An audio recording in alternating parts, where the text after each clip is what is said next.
This Welcome conference to will now be recorded. welcome to the kickoff meeting for our Arizona Water Loss program. We are very excited to have you join us today, and we're going to be excited to talk through different aspects of the program, learn a little bit about what it's going to look like, what your participation will look like as well. As I mentioned, today's webcast will be recorded, so you'll be able to go back and view and review as you desire from today's webcast. As we get going, we are going to have the lines muted.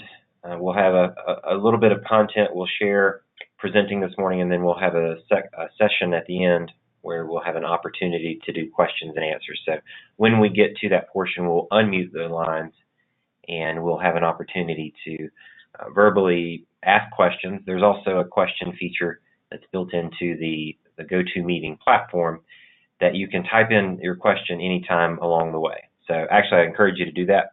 That would make it a little easier to manage the questions at the end, but we will also have an open mic for questions to be shared. So know that that's coming. Jot those down as you have them today, and we will talk about those at the end of the webcast. With that, we're going to go ahead and get started. Welcome again to today's webcast. We're going to be talking about what's going to be involved in the program, and we're very appreciative and excited to have you attending today and participating in this program. I'm going to talk about what's involved, talk about what your participation will look like, and take a look at the overall schedule. And then we'll finish up with a look at the data that we're going to be requesting from you, the information that we'll be asking you to provide. We'll give that some narration. We'll talk a little bit about what the data is, where it typically would come from, and you can have an opportunity to ask questions about that at the end, as I mentioned. My name is Will Jernigan. I'm with Kavanaugh. We were partnering with WIFA and Arizona DWR to put this program on. So glad to be here, glad to be with you. My partner in crime today is Drew Blackwell with Kavanaugh, and we also have representatives from WIFA and DWR that are attending the webcast today. And they'll get a chance to say hello a little bit later on. With that, I'm going to go ahead and advance on to slide 2. So hopefully that's coming through okay on the screen share. Quick overview of the major goals in this program are to introduce the water loss management practices that are entailed in the American Water Works M36 manual. This is recognized in the industry as best practice for conducting water audit and using that to make cost-effective water loss control decisions that make sense for the utility. So the goal of this program is to introduce these concepts into play with the ultimate goal of adoption by the utilities. This is a voluntary program, but the state is very interested in encouraging this practice, this best practice among water utilities in Arizona. Again, the entities that are working together to put this program on and deliver it for you, we are Kavanaugh. We're the subject matter expert that's helping to physically deliver the program, and the funding agencies are WIFA and DWR. So big thanks to them for putting this program together and making it available in a manner that's available to you as a utility. So a quick overview of the participating systems. Those of you that are attending today, we had a very nice turnout for this round. We actually did a round last year and had a smaller starting group. This year, last year's was so successful that the state was interested in doing another round, this time with a few more utilities, so a total of 25, and have a nice representation geographically across the state. So thanks again for your participation in this, and we're excited to have you in. We'll do a quick look at the project timeline, and we'll be getting into more specifics, and we'll also have a resource that will be available to you on our program website. That's essentially all of the information you see today will be there. If you ever need to go back to it or ask other questions, our program website will be a resource. I'll share that in just a bit. But today is August. We're kicking things off. We're going to initiate the data request today. There's a 3-month window, so a fairly comfortable window for you to gather the data we'll be requesting, to ask for you to provide that back to us by November. And I'll provide the specific dates here in just a bit.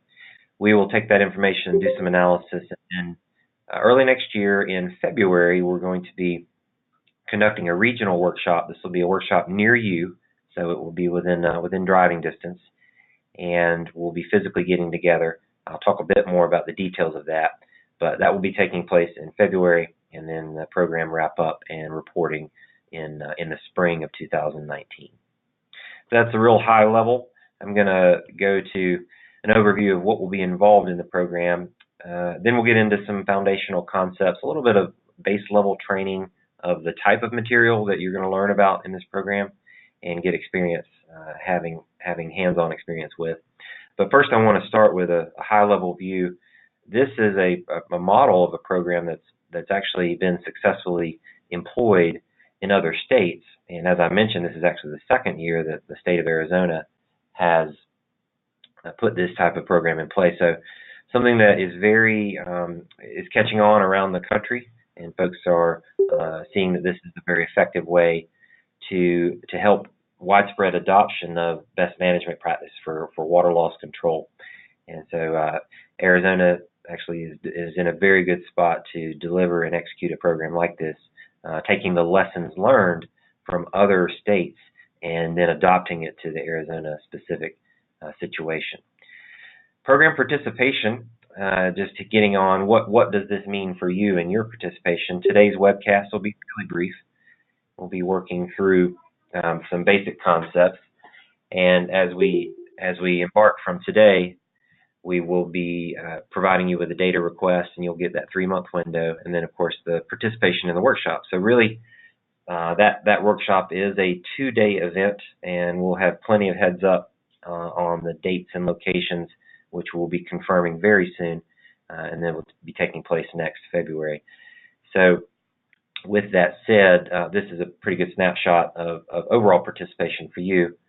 The type of data that we are going to be asking you for, I'll get into the specifics and actually point to where there's a written specific data request that's available to you at the end of this webcast. But I want to give you a flavor for the type of information we will be asking for. Really just to say that it's largely data that you already track.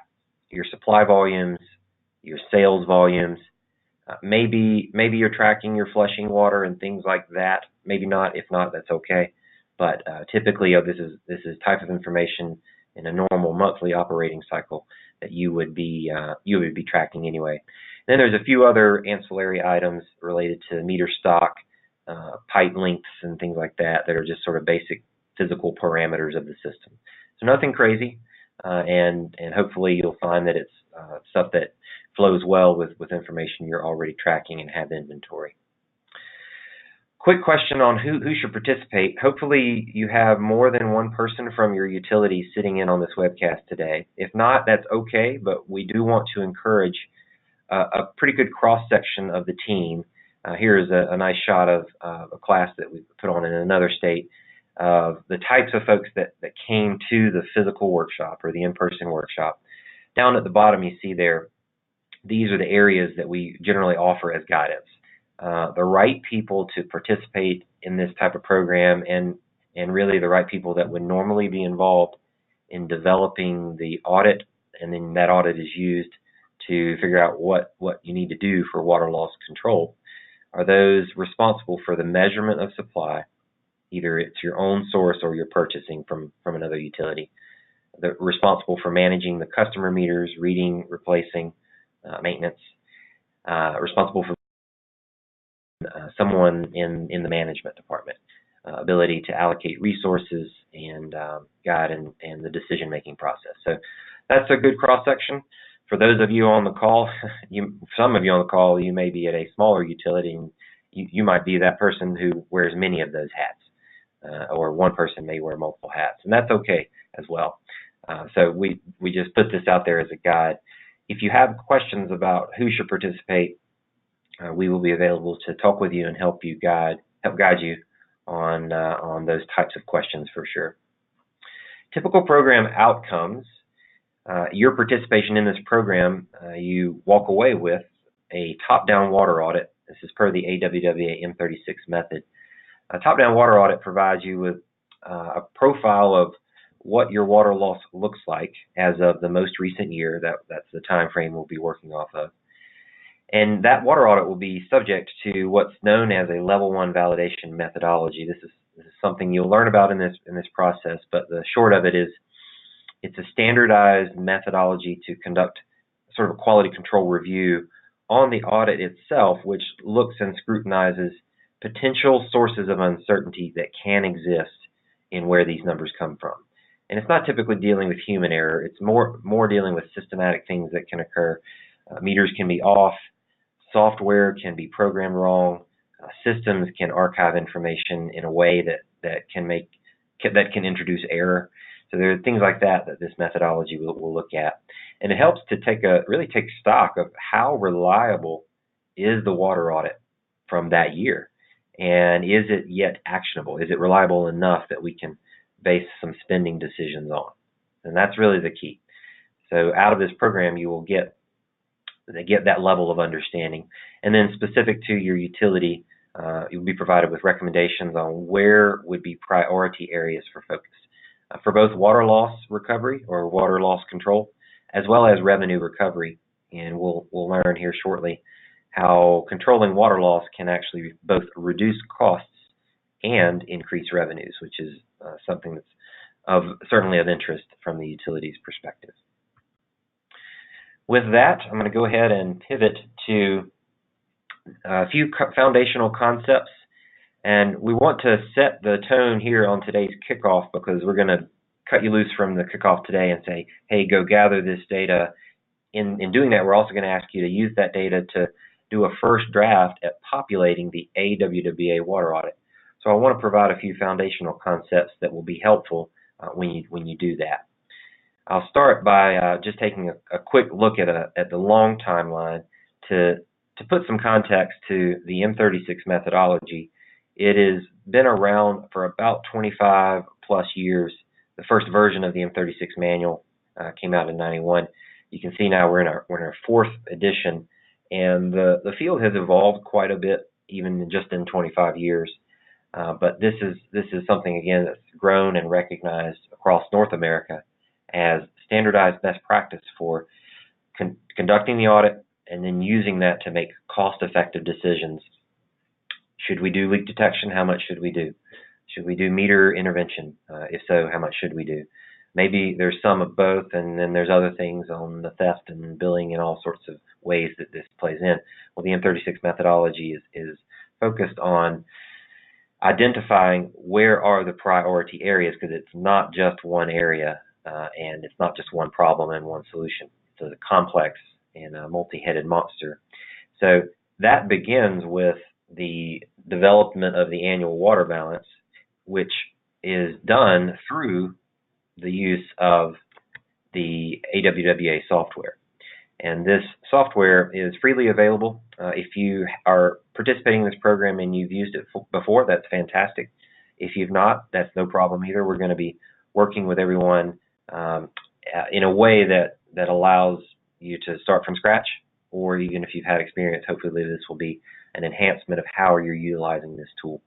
It is a fairly straightforward Excel-based tool. It's intended to be a low bar for entry. It's intended to be a manageable number of inputs. So we're going to be using that and learning about it. In the end, the M36 method is intended to identify what is the optimal point of loss that my system should be at. Because the answer isn't zero. There's never going to be the full elimination of water loss all around. And that's not physically possible. Even if it was, it wouldn't be economically feasible. So we're trying to identify where this optimal point is, and typically a fix-it-when-it-breaks strategy is not the least expensive. It is not the most cost-effective. And typically a replace assets before their useful life is up is not the most cost-effective. So there exists this optimal point that we're trying to identify. The water audit methodology is a key to that, and this is the beginning of that process. So when you do an annual water audit, what you are essentially doing is building a water balance. And so I want to take just a moment and talk about the water balance. So do this fairly briefly, and you'll have an opportunity to learn more hands-on when we get together in February for the workshop. But taking a look at it now will be helpful as you gather your data and then do a first draft of populating that into the AWWA water audit software. So the water audit is essentially the water balance is essentially a mass balance. And the mass balance starts on the left by identifying and quantifying the total volume of water that's supplied into the system. In doing that, we have the opportunity to correct for any known errors. And I'll talk in a bit about what those known errors could be, but largely those trace from your supply meters. Once that total volume is known, the water balance moves to the authorized consumption section, and as you can see, they continue to break down into these subcategories. It can be either billed or not billed. It can be either metered or unmetered. And in these, typically the largest box in your authorized consumption is going to be that billed and metered. And that would make sense. That's intuitive, right? Your customer base is hopefully is the majority of where your water is going. And you're generating revenue from that. One thing that's interesting that we note about this particular number, however, is there's one spot for that number to a summary value to go in the audit and in the water balance, but it really comes from a lot of data. I mean, there are in many cases thousands of accounts that can be feeding into this number, and how that number gets derived and how you extract it out of your billing system can play into how reliable that number is. So we'll learn in this program about things to look for, things to be alert to in extracting this billed volume out of your systems, typically out of your billing software, that can help avoid common pitfalls. So once the authorized consumption is total, then I'm purposely skirting over this fairly quickly. We will spend more time in the workshop. And obviously there are other areas of authorized consumption that we've not dove into, flushing, and if you have free water accounts, governmental buildings, or things like that.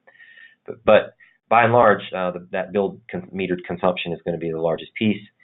But you either directly measure or make an estimation on those, and when you add all those up, it gives you total authorized consumption. The mass balance works in simply that water loss becomes the mathematical difference between water supplied and authorized consumption. So there we arrive at a total water loss volume, but we can't stop there. The water balance takes a next step to identify what are known as apparent losses. And if you're not familiar with that term, just quickly, the concept is this is water, it is lost. The physical water isn't lost. What's lost is the revenue. And so the water is delivered to an end user. Either you're not being paid for it because it's going through a meter, but not everything is getting registered. It's stolen, which means it reaches a user, but they're not paying for it. And then another factor called data handling, which typical examples of that would run into if your meter units of reading are, let's say, in cubic feet, but you're billing in gallons and there's not a correct conversion factor in the software to calculate the bill, that could result in underbilling of a customer, potentially. And that's more of a data handling piece. It's not really the meter that's messing up. It's not really theft, but it is related to the conversion of data and how the bill gets calculated. All that feeds into a total estimation of apparent losses. Once those are all estimated, the real losses once again becomes a leftover. It's a mass balance, and real losses is what's left over after the total water losses subtract off the apparent losses. So that's why this is called a top-down water balance, is that real loss volume, total real loss volume, becomes the remainder once everything else is either measured directly or estimated. So we get to this term, non-revenue water, and on the water balance you can see, remember this is a mass balance, so everything sort of works across. Non-revenue is the sum of real losses and apparent losses and those unbilled but authorized uses, the firefighting, and if there are any flushing or free water accounts in the system, anything that's unbilled but authorized. So non-revenue water in and of itself is a complex problem. It has all of these different things at play. And the real aim of the M36 method is to start with a baseline annual water audit that breaks apart real and apparent losses, further break those down to understand, okay, out of my apparent losses, how much is really coming from meters not catching everything versus, say, theft versus billing and programming issues. And on the real losses, there's some further breakdown that can occur on the types of leakage you're experiencing.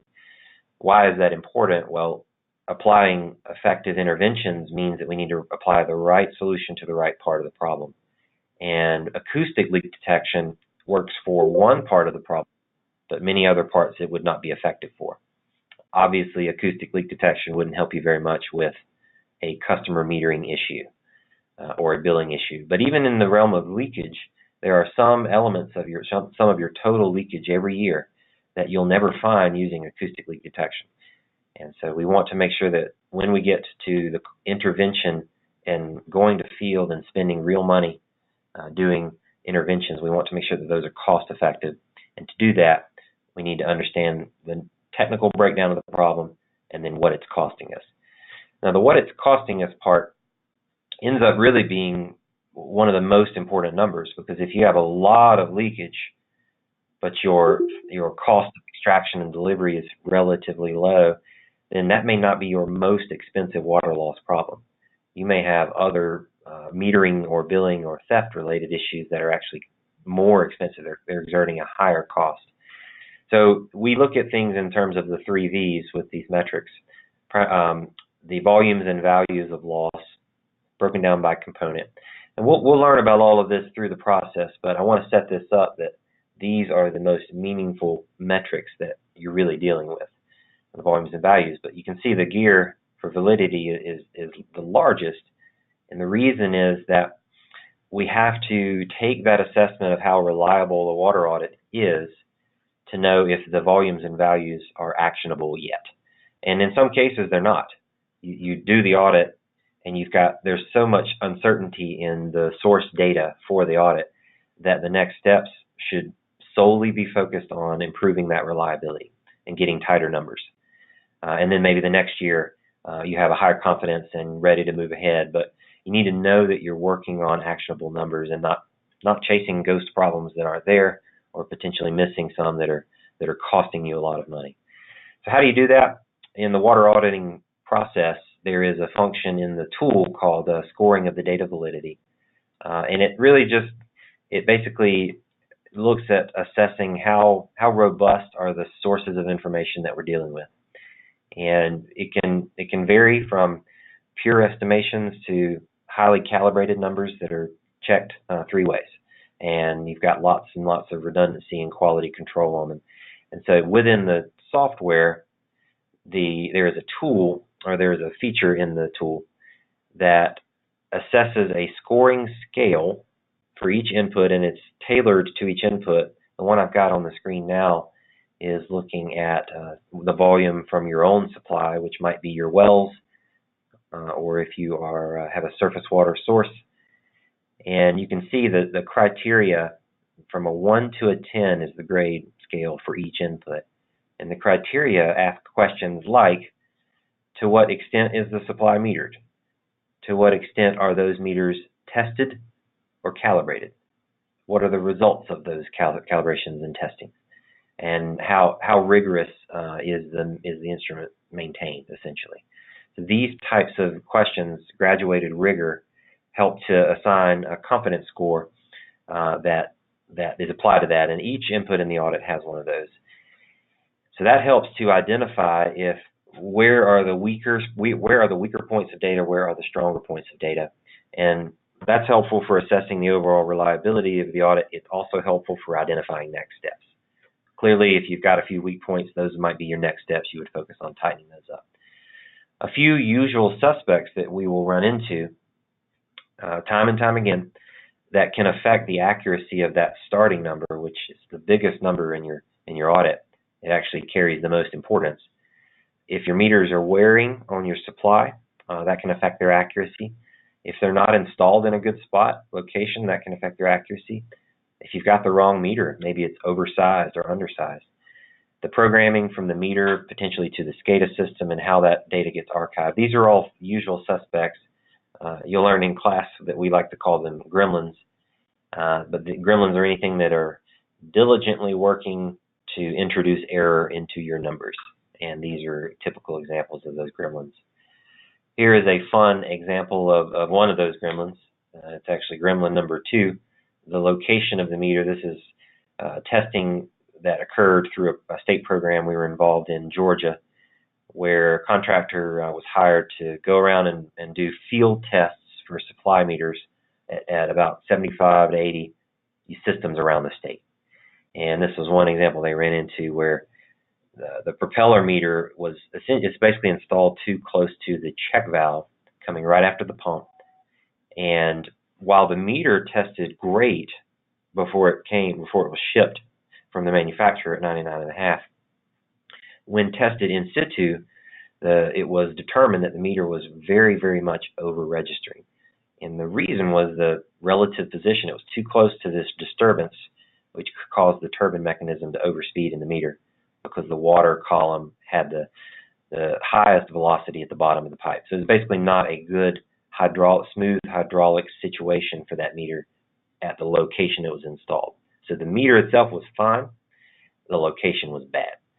And we actually see this quite a lot, and hopefully if you're on the webcast today and you're looking at that, maybe you've seen stuff like that, and this program will start to help connect the dots between how that number ties in to the water balance, which feeds the annual water audit, which feeds the annual practices and prioritization of where you should spend your energy and resources. I'll round out with a couple other typical or usual suspects that we run into that can introduce error. These, again, are affectionately we call them gremlins, things that can introduce error. The one I just gave, the example, was talking about the system input, but in your water balance, the next largest volume is going to be that authorized consumption. And out of that, your billed and metered uses and billed and metered consumption are going to be the biggest of those. So what we can run into and do see from time to time is the ways in which the software is set up to pull and extract those volumes out of the billing system. You can sometimes run into these different gremlins: duplication of volumes, omission of volumes, pulling things in that might be recycled or raw water, or in some crazy cases, sewer volumes, anything that's non-potable. Mismatched time frames is another one.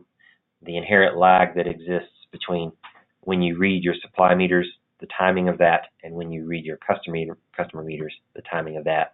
It's usually not naturally aligned, and depending on how far out it is, that can actually introduce error into the water balance. So these are all typical suspects. It's certainly not an exhaustive list, but these are a few examples of things you can run into.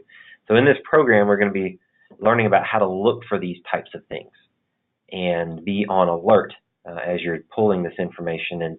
And when sometimes the answer is, well, you've got as good a data as you're going to have, and you just need to assess it and try to characterize how reliable it is and know that it's not perfect, and set steps to try to improve that between now and next year, and then the next year, and then the next year.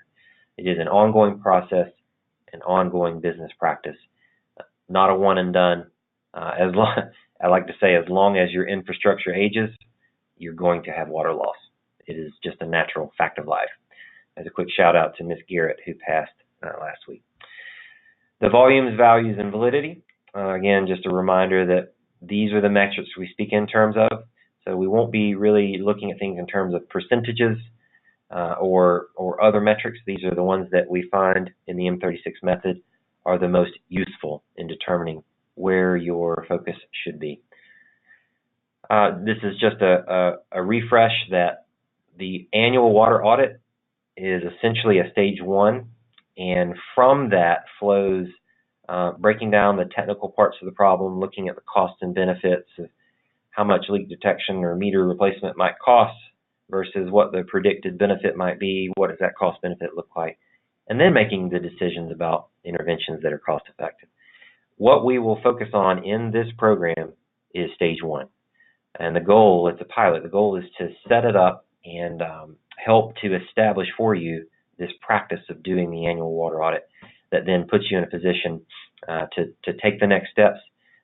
In some cases, some of the 25 systems participating, you go through this program, your next steps may solely be focused on improving reliability in data. And that's A-OK. In fact, that's entirely normal for this process. Sometimes it takes several years of auditing to get to a point where you're comfortable with the numbers coming in, identifying the gremlins, getting those squashed and removed from the picture, and getting information that you feel is and comfortable is actionable. So that's really the round out of the technical foundational training I wanted to cover on today's kickoff. Again, we will go into that in more detail in the February workshop when we're together in person. But we wanted to set the stage such that as you're gathering this data and populating the AWWA water audit to send to us in preparation for the February workshop, that you have some of these things in mind, and you can refer back to today's webcast as a reference. All right, with that, the last piece I want to focus on is a quick look at the program website and the data that we're going to be asking you for. Our program website is quite simply arizonawaterloss.org. It is a password protected site. We have a military grade encryption password, which is Arizona. That is all lowercase. So in fact, I'll flash it up here at the end and just give you a quick feel for what that looks like. But first, let's take a quick look at the data request. So this is the information that we are asking you to provide. Again, hopefully you'll find that this is largely information you're already tracking. In some cases, may already be in the habit of reporting it to the state. And the context or the caveats are, we're going to ask for this information for the most recent year. We will leave it to you to decide if you'd rather use fiscal or calendar year. Either is fine, but we do ask that you do use the most recent year. And we do ask for a couple months on the front and back end of the year as available. So it'll end up being a total of 16-month window. Excel is the preferred format, and our deadline is there in mid-November. The first thing that we would like to ask you to provide, well, not the first thing, but the first thing on our list is the free AWWA water audit software. We will have a link to that tool for easy download from our program website. But basically, to take the information that you gather and go ahead and populate it in. And don't worry about if it's wrong or if it's right, just do your best. We will have an opportunity in the February workshop to work together on that validation review process and getting anything that needs to be tightened up to working with you to get that tightened up. What type of information will you populate into and also provide to us as kind of backup documentation? The first section is the water supplied. We'd ask for a basic schematic of the system. It can be, if you already have one, that's great. If not, if you can do a hand sketch, that's absolutely fine. Anything would be helpful. What we're most interested in is how does water get treated and put into your system, and particularly how does that get measured. So indication of where those supply meters are located is very helpful. If you have water that's bulk exported to another utility, or you're purchasing water from another utility and that's bulk imported, where are those meters? Just spatially, how do they all kind of lay out? If you do have pressure zones, it's helpful to see that as well. A simple table of inventorying what those meters are, and for some of you on the call, it may just be we've got the one well, and so your map and your table are going to be super simple. If you have more, it may be more. But it doesn't have to be anything crazy, but it's very helpful for us to get a schematic understanding. If you do any testing or calibration, we'd love to know about that, and we'd love to see any recent records from that. If you don't do it, that's fine. But if you do, we would ask you to provide. And then tabular Excel file ideal of the water that either you produce on your own, or if that's not applicable, water that you import, purchase from another system, broken down by month. We do ask for it broken down by meter.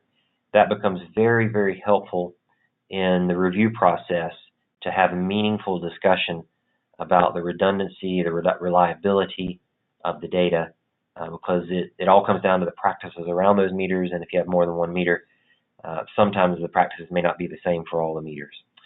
So that's really a summary of the water supplied.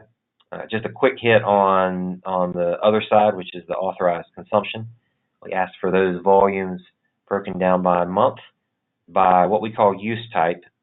We also might see it as charge code. It might be customer class, but however you're already accustomed to breaking this up, if it's residential, commercial, industrial, etc., or if you have a W1 code and a W2 code, or however your volumes, we want to see those broken down by use type in whatever way is most directly aligned with the way you're already doing it.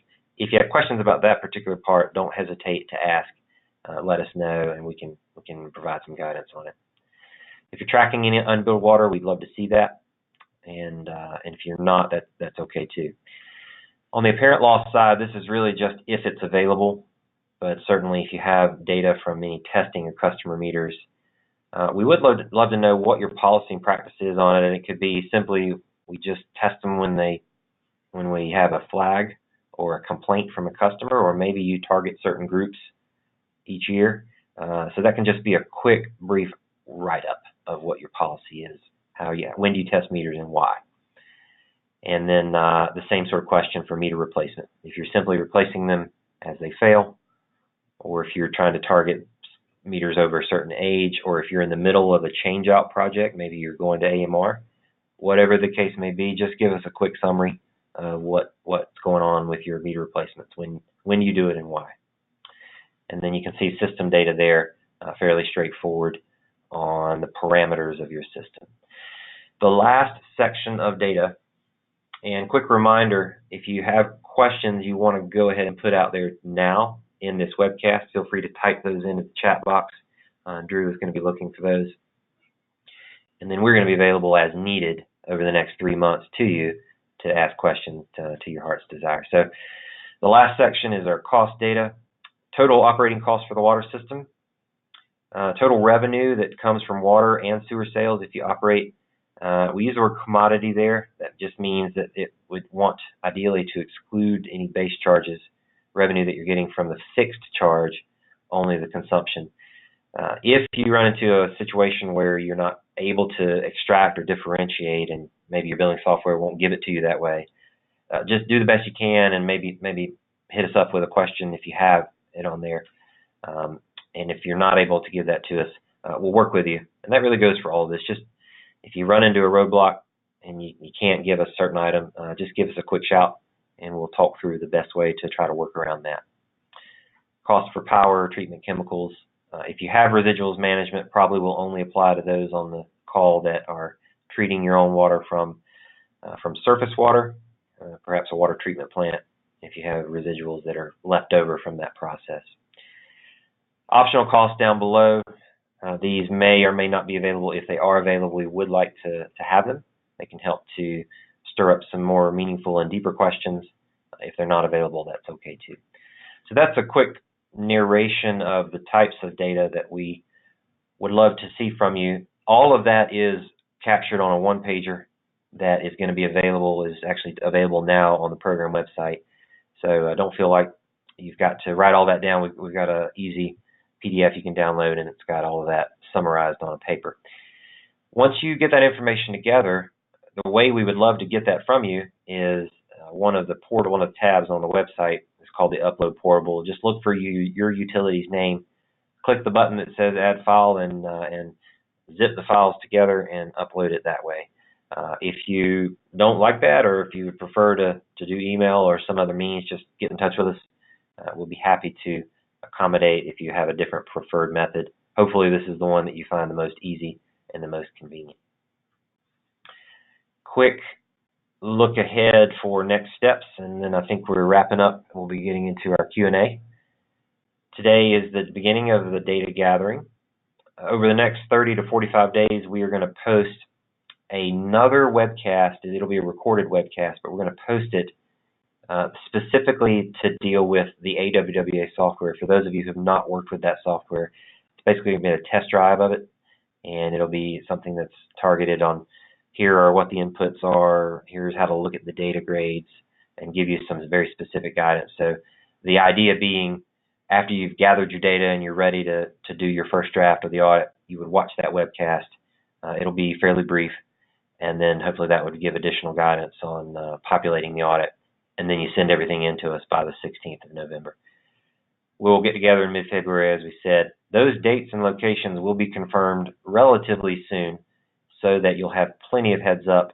Remember, it is a 2-day block. We're going to be coming to a location near you for a 2-day workshop.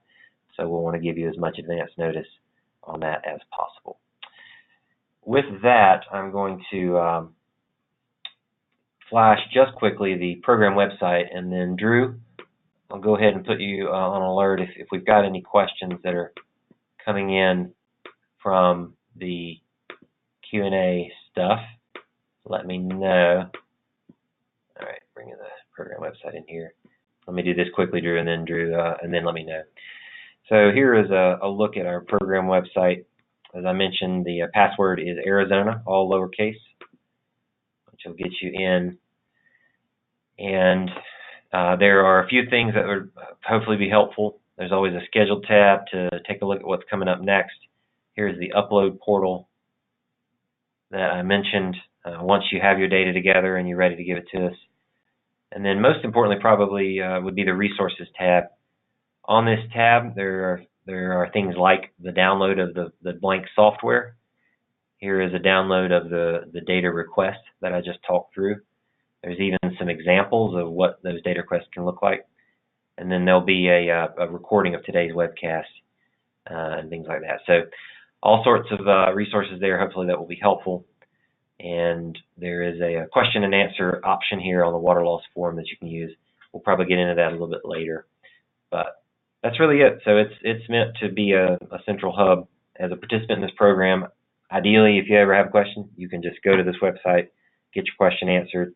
If you go and you still have other questions, you just click on the thing and you can contact us directly. Great. With that, I'm going to turn to Drew. Any questions that have come in on the chat box to this point? Hey, Will. No questions have come through yet, so I'll continue to monitor that for the next couple minutes. I do want to reiterate that this webcast, like you said, is going to be recorded. It's going to be made available to everyone to review as it's convenient for you. And so we'll be following up with everyone just as a reminder of where the website is and the access to the website. Sounds great. Let me, everyone be thinking, if you do have questions, you want to either type in the chat box or Drew's going to unmute the lines. Actually, Drew, if you don't mind, go ahead and let's unmute. I wanted to ask, maybe go to Sarah with WIFA to see. Sarah, did you have any other comments you wanted to add or any particular questions you wanted to seed or anything else to add at this point? Thanks, Will.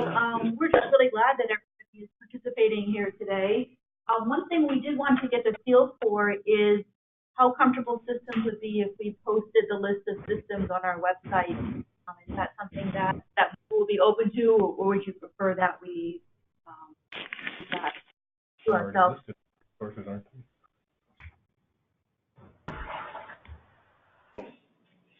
Are we okay with them? What's that? The public water system.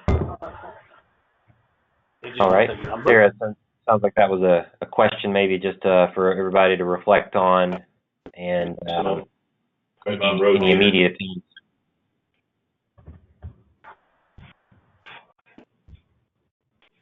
All right, and Sarah, just to clarify, was the question is just everyone's general comfort level of that the name of their utility would be known to the world?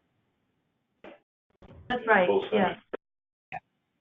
It says ours. All right. Okay. It sounds like that's generally okay. And certainly, if anyone has any concerns about that or would rather be not included in the naming of that, I think maybe they can let us know, or Sarah let either you know or let us know on the Kavanaugh team as we go forward. The ground. The problem is you just don't know what's going where. Got me. All right. All right. Drew, anything pop in the chat box at this point? No questions, Will. Did you get a couple green lights as far as the system data being open? So just a question, but no additional questions. All right, that sounds good. I did want to also go to Jerry with the DWR. Jerry, if you're on this morning, anything else you wanted to add or any specific questions you wanted to put in play? Good morning. No, I really had no questions, and I did just want to echo Sarah and say we'd like to thank all the participating systems. And I really think that the level of interest shows the importance of water efficiency, obviously from our standpoint, from a water management standpoint, but I know it's from an economic standpoint too. So we hope that this provides benefit. We really saw that with the phase 1 system, so we're looking forward to seeing what comes out this time. Thanks. Awesome. You're talking just to have, you need 2 guys off my crew every day. Probably a year just to. All right, Drew, if we can do a targeted mute, that would be great. All right, and while you're doing that, Drew, I do see a question that came in for the February meeting. Will there be various days and locations? Our water companies in Central Arizona and our management offices in Southern Arizona. So the answer to that is yes. We're going to target a northern, central, and southern location, and we do have the layout of where all the utilities are, and we're selecting our locations with the intent of having one that's within a reasonable driving distance of everybody. So there will be 3 different locations. We'll probably be a few weeks to nail down the physical spot and the dates that go with that, so be on the lookout. As soon as that's nailed down, we'll let you know what those are so you can put a block and save the dates. Great question. All right. I'm not seeing any more pop in the chat box. That could mean that we've been very proactive and anticipated all the questions, Drew. It could mean that folks are soaking up the information, and we'll just enjoy talking to them as we go outside of the webcast today. Let's do another open floor, if you will. Just kind of say your name if you have a question, and then your question. We'll do an open floor for anybody else that has a question we'd like to hit now.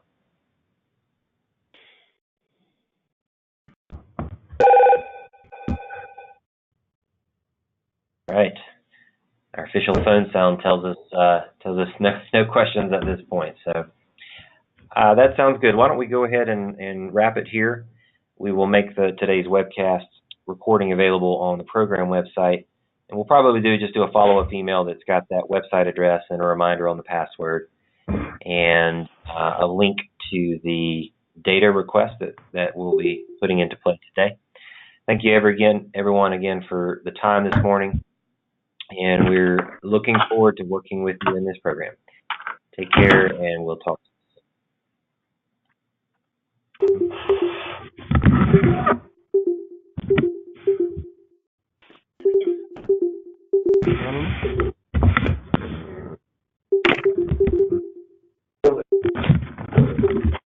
Yeah, most of that information. I like that.